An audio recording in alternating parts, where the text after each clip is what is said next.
अब अगर हम pattern of violence against minorities in Bangladesh की बात करें, कि डेफिनेटली हमने ये देखा कि हिंदू माइनॉरिटीज इन बांग्लादेश के खिलाफ बहुत ज़्यादा वहाँ पे साजिश रची जा रही है। जब से बांग्लादेश में इंटरिम सरकार बनी है, मोहम्मद यूनस की सरकार बनी है, interim government led by Muhammad Yunus, तब से हमको बांग्लादेश में बहुत ज़्यादा अफरा तफरी का माहौल देखने को मिल रहा है, and specially the violence against the minorities in Bangladesh. And ना केवल हिंदू माइनॉरिटीज बल्कि अदर माइनॉरिटीज के खिलाफ भी वायलेंस हमको देखने को मिल रहा है, Buddhist, Christians.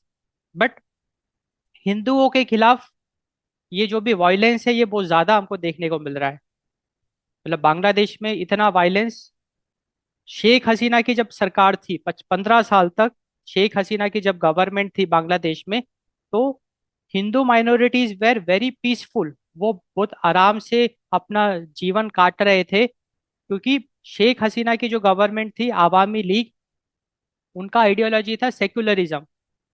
But interim government जो है, जब से वो आई है, we are seeing rising violence against minorities in Bangladesh. And हम अब पैटर्न ऑफ वायलेंस डिस्कस करेंगे कि किस तरीके से ये दहशत फैलाई जा रही है। What are the pattern of violence, that is what हम वो डिस्कस करेंगे। So in Bangladesh a recurring pattern of violence against minorities has intensified. तो अगस्त 2024 में, 8 अगस्त 2024 में बांग्लादेश में इंटरिम गवर्नमेंट बनी, led by doctor Mohammad Yunus. And अगस्त 2024 से लेके फरवरी 2026 की अगर हम बात करें, क्योंकि फरवरी 2026 में बांग्लादेश में जनरल इलेक्शंस हुए, एंड बांग्लादेश नेशनलिस्ट पार्टी की सरकार वहां पे बन गई। बट ये जो पीरियड था, अगस्त 2024 से लेके फरवरी 2026, इस पीरियड के दौरान बांग्लादेश में इंटरिम सरकार थी, interim government.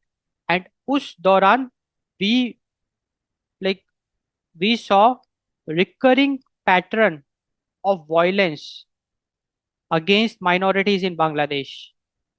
So we saw surge in systematic attacks. तो जो वायलेंस अगेंस्ट माइनॉरिटीज थे, वो ऐसा नहीं था कि एकदम रैंडम अटैक्स थे, कि अब्रप्ट अटैक्स थे, वेल प्लान्ड अटैक्स थे, सिस्टमैटिक अटैक्स थे। तो we saw a surge in systematic attacks, and right groups and international observers, and ये जो भी राइट ग्रुप्स है एंड जो इंटरनेशनल एजेंसीज है, उन्होंने इन सिस्टमैटिक अटैक्स को बहुत अच्छे से डॉक्यूमेंट भी किया है। So right groups and international observers have documented a surge in systematic attacks against minorities in Bangladesh. And उन्होंने कुछ रिपोर्ट्स भी पब्लिश करी।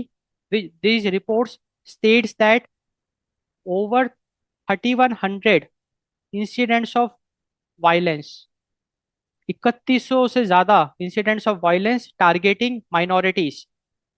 तो ये जो पीरियड है, अगस्त 2024 से लेकर फरवरी 2026, इस पीरियड में बांग्लादेश में 3100 से ज्यादा इंसिडेंट्स ऑफ वायलेंस हमको देखने को मिले, जो कि बहुत बड़ा नंबर है, बहुत ही बड़ा नंबर है। तो ये यहाँ से साफ साफ समझ में आ रहा है कि बांग्लादेश में माइनॉरिटीज के खिलाफ काफी अत्याचार हमको देखने को मिल रहा है। 3100 से ज्यादा इंसिडेंट्स रिपोर्ट करे गए हैं, एंड आप इमेजिन करो कि कितने सारे तो अनरिपोर्टेड इंसिडेंट्स भी होंगे।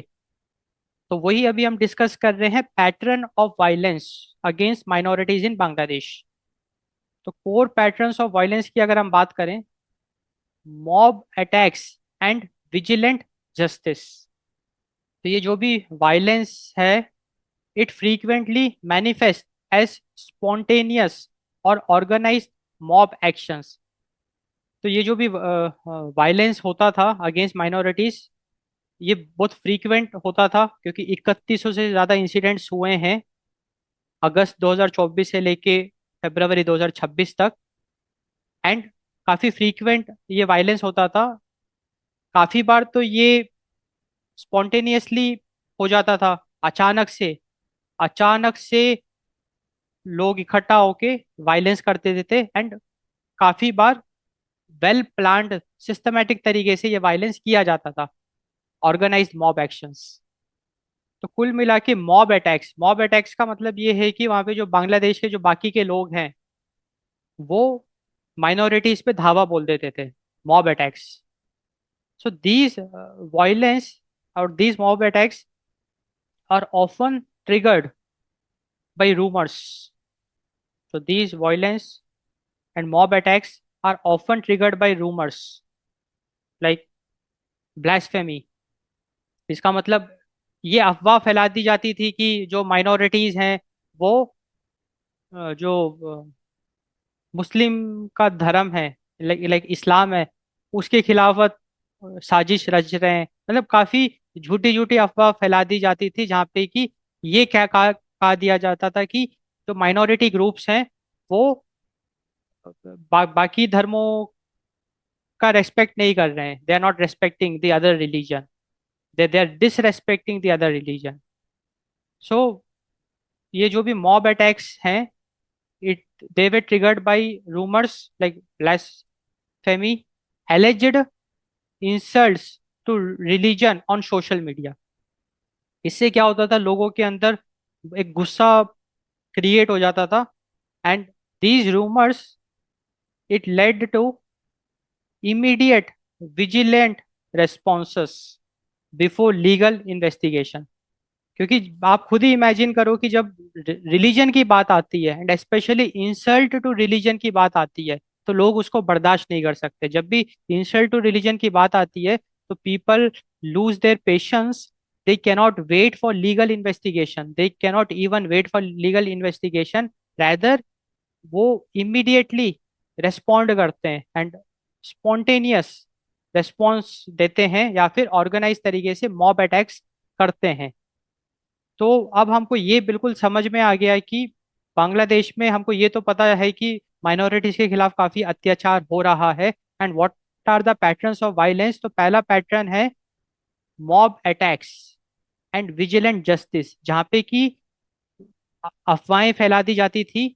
उस उस अफवाह में ये कह दिया जाता था कि जो माइनॉरिटीज हैं they are insulting the religion on social media, and लोगों के अंदर गुस्सा आ जाता था क्योंकि कोई भी इंसल्ट टू रिलीजन बर्दाश्त नहीं कर सकता है, एंड वो लीगल इन्वेस्टिगेशन का भी वेट नहीं करते थे, एंड स्पॉन्टेनियसली या ऑर्गेनाइज तरीके से मॉब अटैक्स करते थे on minority groups.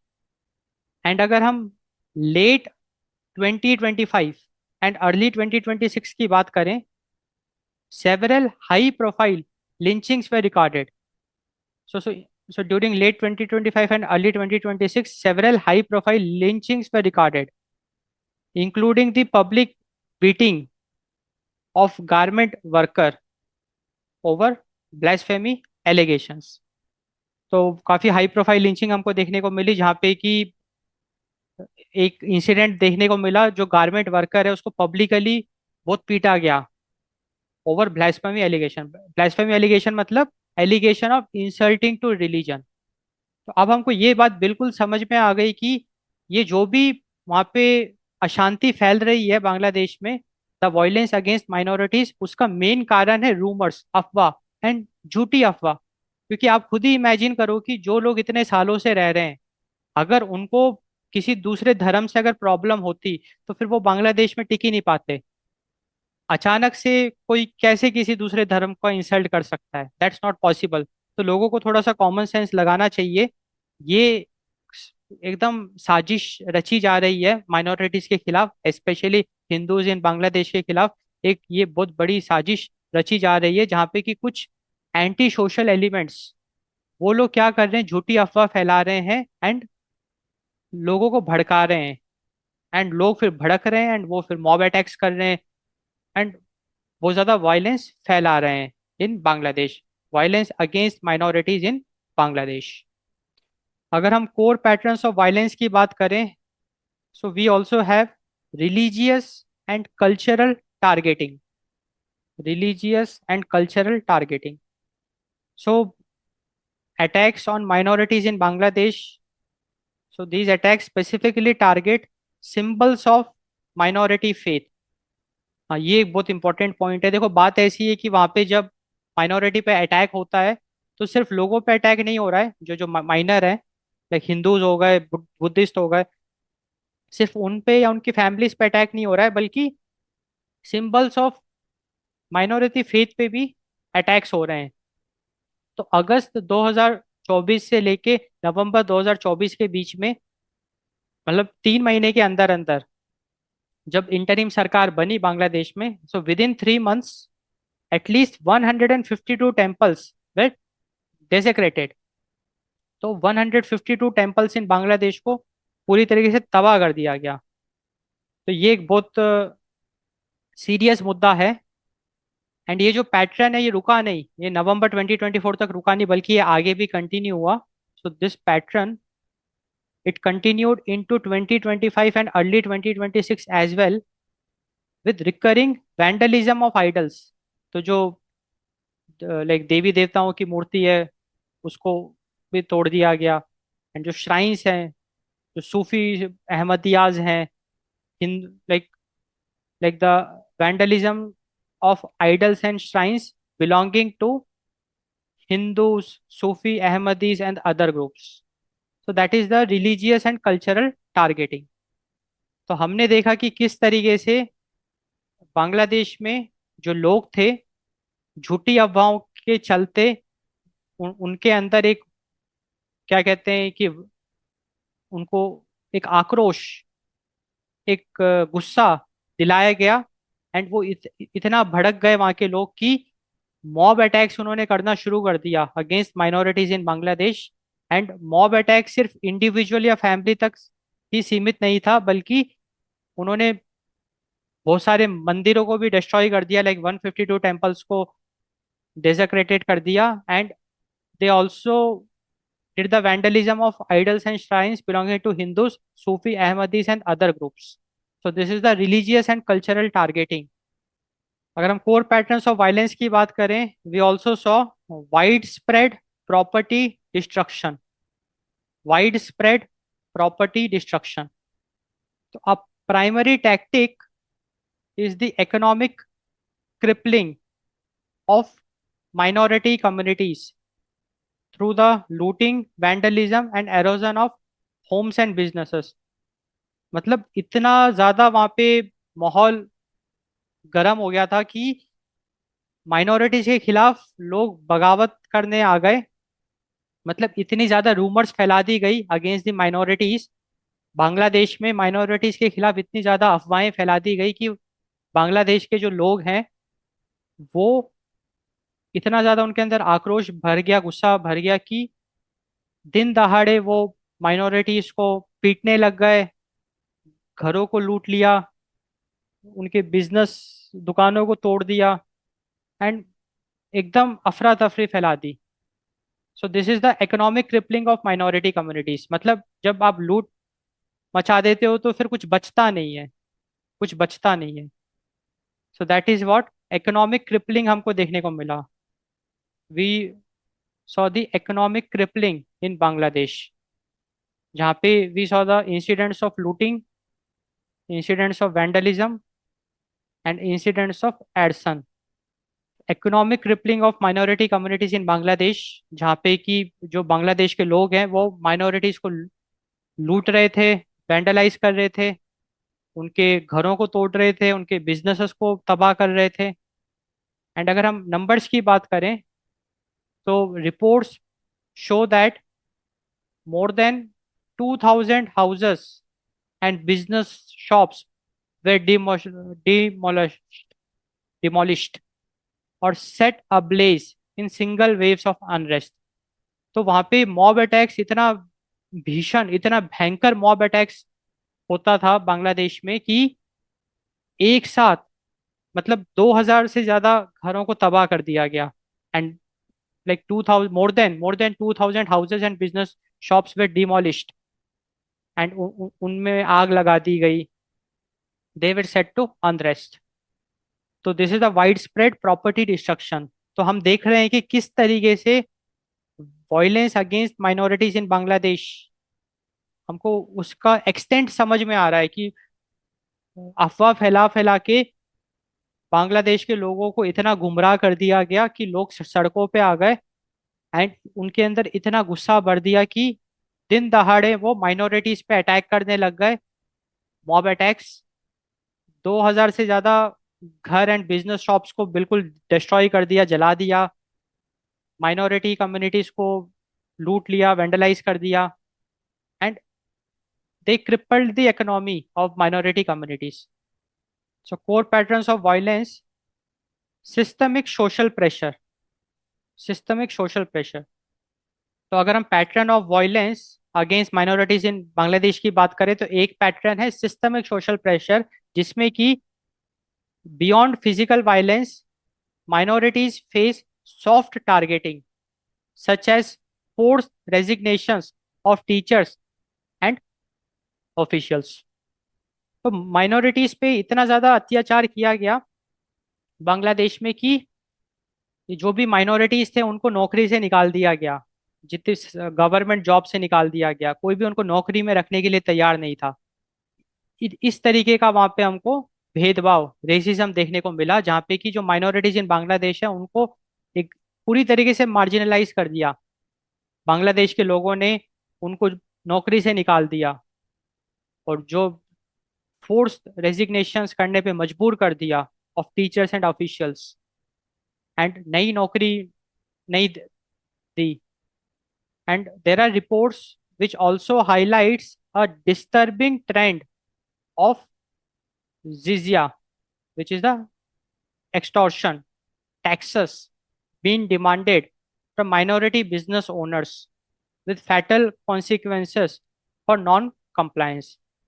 And social pressure, एक तरफ तो सोशल प्रेशर बनाया गया कि उनको माइनॉरिटीज को नौकरी से हटा दिया गया, उनको जॉब ऑफर नहीं करी गई।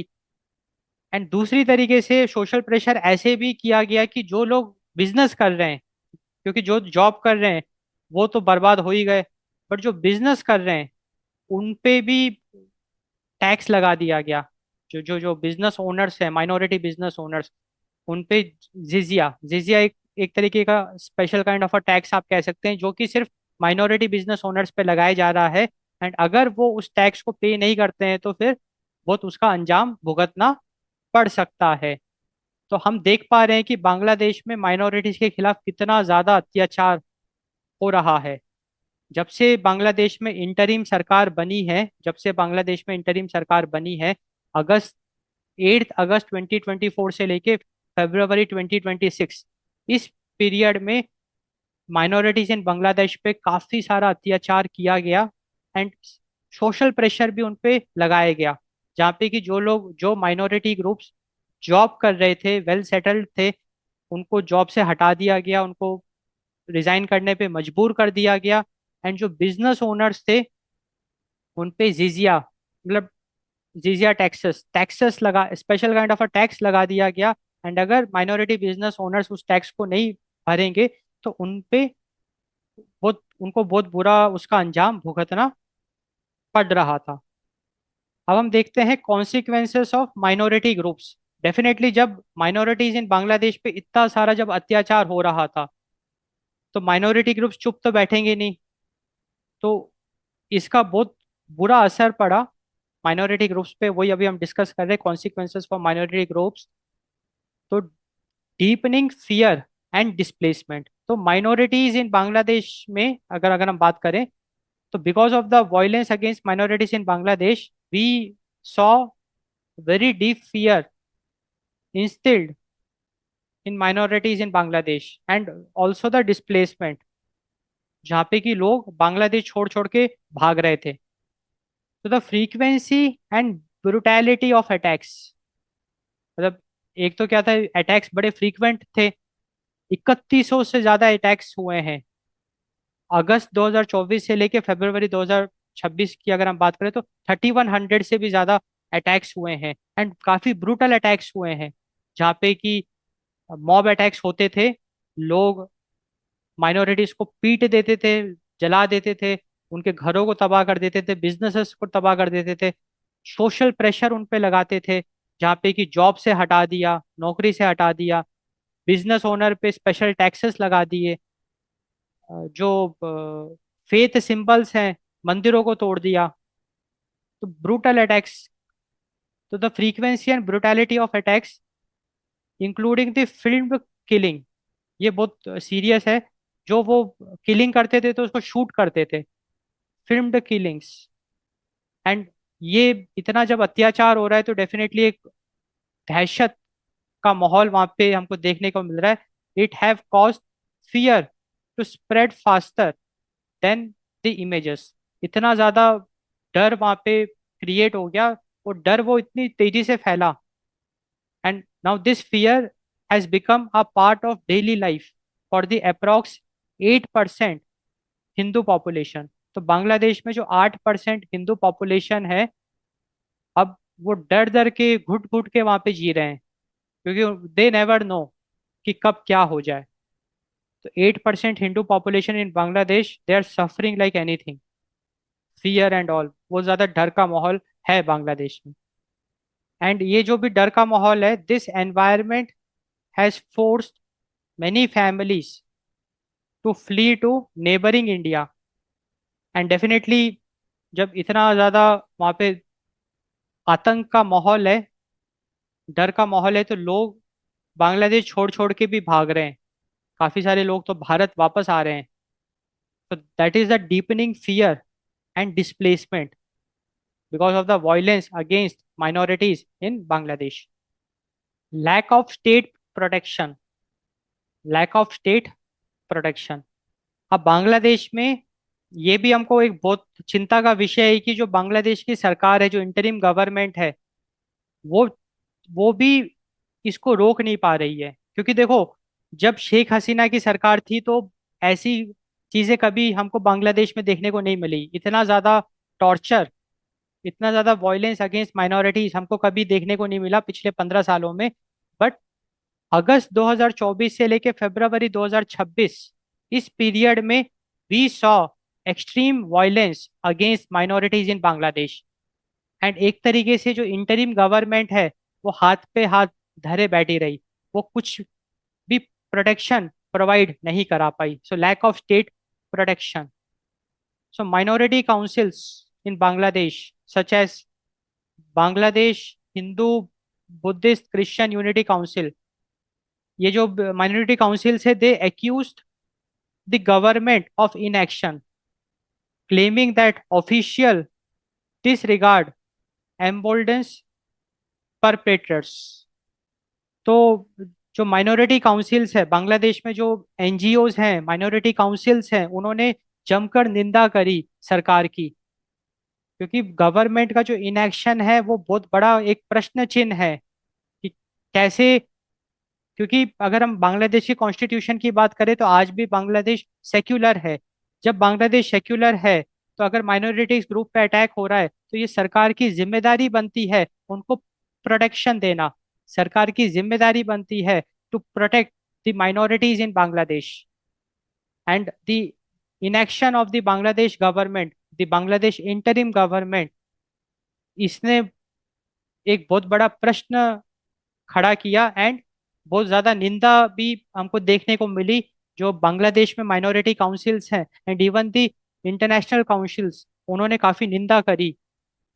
अगर हम गवर्नमेंट रेस्पॉन्स की बात करें and criticism, government response and criticism, तो डेफिनेटली बांग्लादेश की जो इंटरिम सरकार है उसने कुछ अरेस्ट किए हैं। while the government has arrested some individual, some arrests were made, it has also been criticized for misclassifying communal violence। तो सरकार ने कम्युनल वायलेंस को मिसक्लासिफाई किया एज रूटीन क्रिमिनल इंसिडेंट्स और पॉलिटिकल राइवलरीज।